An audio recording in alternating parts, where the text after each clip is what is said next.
aipa dezakegu ere Lekeitio, aipa ditzakegu hainbat portu horrelakoak, eta aipa ditzakegu baita ere beste mota batetako kokalekuak. Adibidez, industria bati lotutako kokalekuak, ezta? Eta kasu honetan aipatu behar dira bi Getariak, bai Gipuzkoakoa eta bai Lapurdikoa.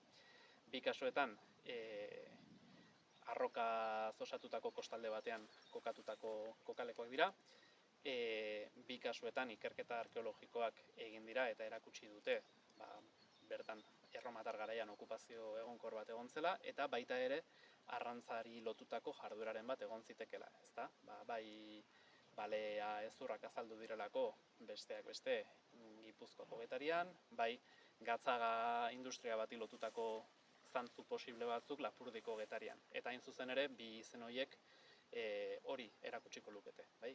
Latinezko Getariatik etorriko lirateke, eta pentsa dezakegu hori arrain industria bati lotuta egon litekela, Mediterraneoko eta Atlantikoko beste toki batzuetan ezagutzen diren industrien antzekoak.